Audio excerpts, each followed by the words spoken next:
aí, minha gente, é com essa mensagem de família, lá pra cima, que a gente começa o nosso programa de hoje. E a gente começa o programa falando de um assunto muito importante, que é o HPV. Eu estou recebendo aqui no estúdio a especialista Juliana Grise, tá? Médica, ginecologista, que vai falar com a gente sobre esse tema. A doutora Juliana já está aqui com a gente, é sempre muito bem-vinda aqui no Manhã da Gente. Bom dia para a senhora. Bom dia, Joana. Muito obrigada. Pronto, vamos falar de HPV. Muito se ouve falar, mas será que quem está em casa sabe o que é? Fala pra gente, Juliana, o que é HPV? HPV é um vírus que a gente pode adquirir principalmente nas regiões da vulva, vagina, colo e ânus. E a transmissão, se for na vulva, que é a parte de fora, ali onde tem os pelinhos, não é obrigada a ter a penetração para adquirir. Mas vagina e colo de útero, sim, é necessário que haja a penetração, né? Pênis, vagina. E esse vírus, ele está presente na grande maioria dos casais, né? Existe uma estimativa de que até 80% das pessoas no mundo estejam com HPV. O problema não é ter HPV, é ter a lesão que o HPV provoca.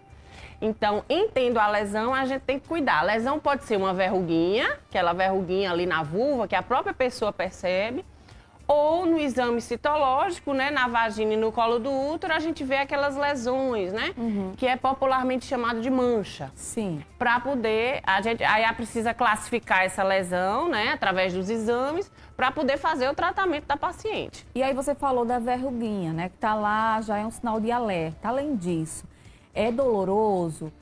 Quem desenvolver, né, o HPV vai sentir dor? Quais são os outros sintomas?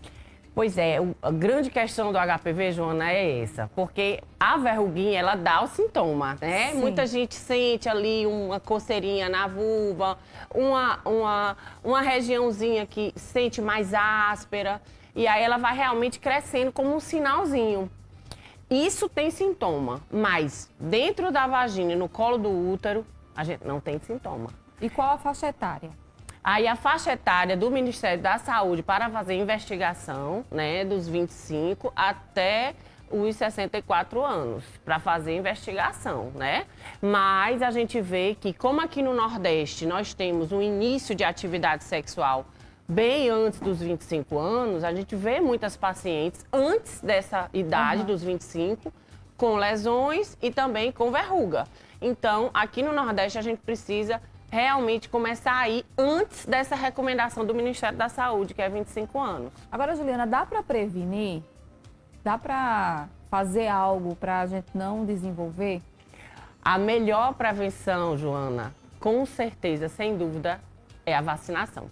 A vacinação ela é gratuita, pelo SUS, até 14 anos. Esse ano foi estendida até 19 anos, então se você não tem, se você está dentro até uma faixa etária até os 19 anos, nunca tomou nenhuma vacina do HPV, pode ir no posto de saúde e solicitar que está sendo dada vacina única para essa faixa etária. E para depois, aí não é mais fornecido pelo Ministério da Saúde, mas existe uma recomendação para ser dado aí 2 ou 3 doses, vai depender aí da idade da paciente. Pode falar, pode concluir. Fora isso, é a questão da camisinha, né? O uso da camisinha nas relações sexuais, né? Que ela previne. Não vai prevenir para você adquirir a verruga, né? O de fora, porque o de fora realmente tem mais contato, né? A camisinha não vai proteger. Mas vagina e colo, a proteção é bem alta. Não é 100%, mas é muito alta. Pegando o gancho da vacina, é sempre muito importante falar isso, né? As pessoas, depois da pandemia, né, ficaram com medo da vacina. É uma vacina segura? Tem algum tipo de reação? Você vai tomar ali, vai fazer algum efeito? Como é que funciona no organismo essa vacina? É excelente a gente esclarecer isso para a população, porque realmente há um medo e há um receio muito grande, né? Todos os dias a gente vê pacientes que estão com medo, né? Estão com medo de quê? Tomar a vacina e ter a lesão. Né? Mas eu garanto para vocês que isso aí é impossível. Por quê? Porque ele não é um vírus vivo atenuado. Existem vários tipos de vacina e aquelas vacinas que pode tomar e ter a doença é a de vírus vivo atenuado. A do HPV não é uma VLP. É uma partícula apenas do vírus, que não é capaz de dar a doença em você. Então, ela vai apenas estimular o seu sistema imunológico a produzir anticorpos, para quando realmente você adquirir o vírus, você já ter anticorpos para combater. Porque uma das grandes características, Joana, do HPV é justamente essa, é que ele bloqueia o sistema imunológico da paciente. Que perigo, né? Então, a paciente não produz anticorpo. E a vacina, como ela é uma partícula desse vírus, ela, obrigatoriamente, você vai produzir anticorpos. Então, que grande benefício é a vacinação. Então, não tem perigo de você tomar a vacina do HPV e ter uma lesão por conta da vacina. Isso não tem perigo. Então, fica esclarecido, não precisa ter medo da vacina. A vacina é justamente para ajudar, né? Agora, doutora, o HPV está relacionado direto com o ato da relação sexual? A pessoa só vai desenvolver se for por meio de sexo? De penetração? Da vagina e do colo, 99% sim. Existe esse 1% que a ciência dá essa margem, né? Mas nem eu, nem muitos especialistas, todos os especialistas que eu conheço, nós ainda não tivemos contato com nenhuma paciente que desenvolveu um câncer de colo de útero e não teve relação sexual. Então, câncer de colo de útero está ligado sim à relação sexual. As pacientes virgens, elas não têm necessidade de fazer coleta de citologia, até porque a coleta não é feita com o aparelho, né, que introduz, é só com a escovinha e aquilo ali não vai prevenir câncer de colo de útero, porque não tem câncer de colo de útero quem nunca teve a penetração. É muito importante também falar sobre relação sexual, porque a gente sabe que cada vez mais as mulheres estão tendo relação sexual mais jovens. Então tem que ter esse cuidado, né? Com quem você está se relacionando. Às vezes vai para uma festa, enfim, termina acontecendo, ter o cuidado de usar o preservativo, porque está relacionado diretamente com a saúde, né? Isso, Juliana? Isso, com certeza, né? A camisinha é a grande arma que a gente tem, né? Fora a vacina, a camisinha é a grande arma que a gente tem para evitar ter essas lesões, né? Que infelizmente podem evoluir até chegar a um câncer.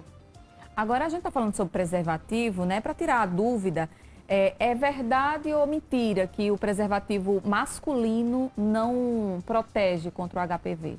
É verdade, porque a parte da vulva, ela entra em contato direto ali com a região do homem, que não é justamente essa parte externa da vagina, da parte externa ali, da vulva ali, onde Sim. tem os pelos, entra em contato direto com a região pubiana também do homem.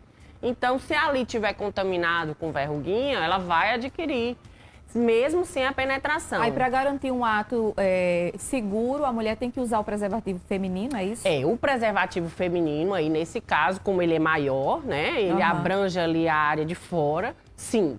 Aí o preservativo feminino, ele protege. O masculino, realmente, só protege a vagina e o colo do útero.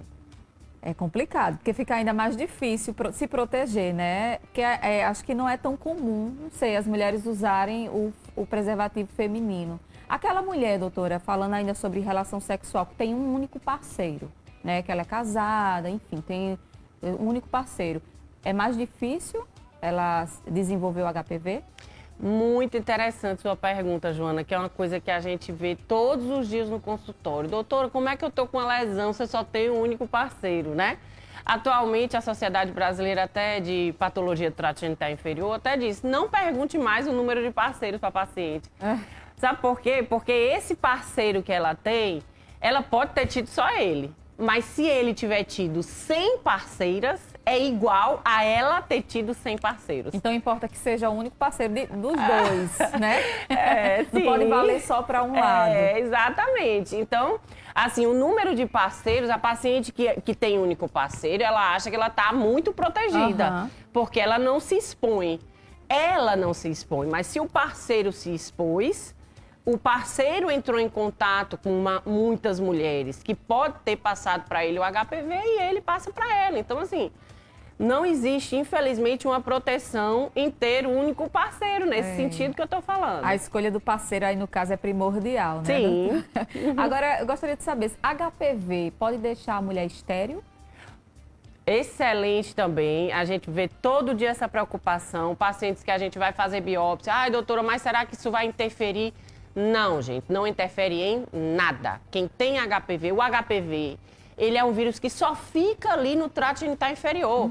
Vulva, vagina, colo e ânus, ele não sobe, ele não vai para útero, não vai para ovário. Nada que você fizer no colo de útero, praticamente nada, vai fazer você ficar estéril. O máximo, o pior que pode lhe acontecer é tapar ali o orifício por onde sai a menstruação, mas isso é identificado. Aí a gente desobstrui, que isso é uma coisa raríssima de acontecer, que é uma estenose. E tudo certo. Então, não provoca esterilidade, infertilidade na mulher, nem fazer biópsia, nem fazer queimagem e nem fazer os exames de citologia vai provocar nenhum problema na questão da fertilidade da mulher. Perfeito. Agora, no começo da conversa, a senhora falou sobre exames, né? Queria que a senhora detalhasse que exame é esse, né? E quais são as formas de tratamento quando é diagnosticado ali com HPV. Então, o exame que a gente recomenda, né, a citologia oncótica, que é o Papa Nicolau, a famosíssima prevenção, que você aí, próximo da sua casa, pode fazer no posto de saúde, com o médico, com a enfermeira, né? Essa é a maneira super eficiente. A gente tem aqui no Nordeste, infelizmente, a segunda causa de morte da mulher é câncer de colo de útero e a primeira causa disso é o absenteísmo. As mulheres não vão fazer citológico. Então, não vai prejudicar em nada a sua saúde, pelo contrário, você vai evitar uma doença que ela, infelizmente, pode levar você a óbito, à morte. Então, vá no seu posto de saúde, faça o citológico. Se o citológico der alguma alteração ou o médico e a enfermeira suspeitarem de alguma coisa no exame citológico, é encaminhado para o secundário, que são quem? Nós, os especialistas. Então, encaminhado para fazer um exame chamado colposcopia. Né? A colposcopia, ela vai detalhar um pouco mais, ver um pouco mais o colo e as paredes vaginais para ver se tem alguma lesão ativa e aí a gente poder biopsiar. E através da biópsia, Joana, é que a gente vai classificar a paciente para poder fazer o tratamento. Então, as lesões de baixo grau, que são as chamadas NIC1, é acompanhamento a cada 6 meses por 2 anos. E as lesões de alto grau, as NIC 2 e 3, vão fazer uma pequena cirurgia chamada CAFO, a conização, que é tirar uma parte do colo do útero. Olha só, que importante, né? Porque falar de citológico é um assunto que está relacionado diretamente com a saúde da mulher, né? É um exame prático, rápido, né, doutora? Não dói e está disponível gratuitamente, né? Então, tem acesso. Às vezes a gente deixa de tratar uma doença por falta de conhecimento e também porque vai deixando. Qual a frequência que a mulher tem que ir ao ginecologista? Tem que estar em dia ali com esses exames? Bem, então, de acordo com o Ministério da Saúde, acima de 25 anos, a gente faz 2 coletas com intervalo de 1 ano e depois a cada 3 anos. Mas, de acordo com o Ministério da Saúde, né? Aqui no Nordeste a gente tem uma outra realidade. A partir de 5 anos de primeira relação sexual, você já deve realmente procurar aí o seu ginecologista, seu posto de saúde, para fazer seu primeiro exame especular. Por exemplo, se você teve primeira relação com 14 anos, com 19 já completou 5 anos, né? Tá antes da faixa etária do Ministério da Saúde, mas sim, recomendo que você vá no posto, pelo menos para fazer um exame com esse aparelhinho, que é o espéculo, para saber se está tudo em ordem. Agora, durante o tratamento, aquela mulher que passou, por exemplo, por uma cauterização ali da área, ela precisa estar acompanhando essa lesão mais para frente, com quanto tempo? Corre o risco de voltar novamente? Isso, o acompanhamento depois do procedimento, ele é feito a cada 6 meses por 2 anos, né? Se ela realmente tiver um diagnóstico de NIC1, se for uma coisa pontual, né? For só uma queimagem, eu recomendo que depois da queimagem faça um controle em 6 meses. Se a colposcopia estiver totalmente normal, pronto, aí ela pode ser liberada e voltar para o controle anual, para depois voltar para o controle trianual, a cada 3 anos. É muito interessante, né, doutora, a gente trazer esse tema aqui, porque às vezes a pessoa que está em casa diz assim, HPV está muito distante de mim. Mas não, pode estar ali, pode acontecer com qualquer pessoa, né? Pode acontecer com qualquer pessoa. O HPV, ele pode...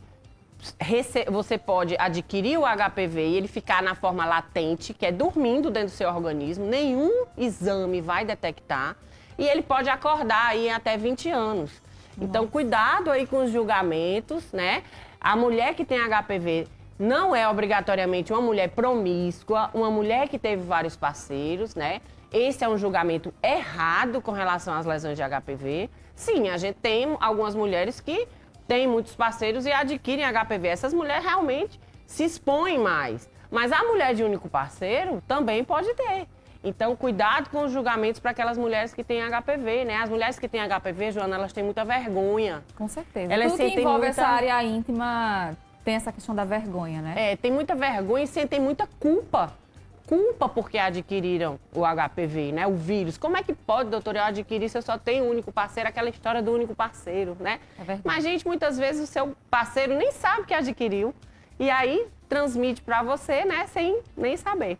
Doutora, para a gente finalizar, né, a nossa entrevista, infelizmente chegou ao fim, um assunto tão bom como esse, que passa tanta informação, queria que a senhora se dirigisse agora àquela mulher que está talvez com aquela verruga, que já identificou, né, encorajá-la a fazer o exame, a cuidar da saúde. Então, quero muito pedir a vocês, se você tem mais de 3 anos que não vai no seu posto de saúde para fazer o seu preventivo, faça. Você está se cuidando. Você vai estar dando um passo em direção à sua saúde. É um exame rápido, simples, ele não dói. Vá no seu posto de saúde, vá no seu médico de confiança, faça uma coleta do citológico, faça uma mamografia, que é a primeira causa de morte. A partir dos 40 anos é necessário fazer mamografia. Aqui em João Pessoa a gente tem muitos pontos, né? Inclusive o CEDC, que é um ponto do estado gratuito, que você pode fazer mamografia, é só chegar lá, pegar a sua senha e fazer a mamografia. No posto de saúde está aí, a gente está enfrentando aqui, lá no CEDC, no serviço, baixa de coleta de citológico. Então se dirija ao posto de saúde para você cuidar da sua saúde. É isso aí, é com essa mensagem, viu, para te animar, se levante, não tem desculpa para não cuidar da saúde.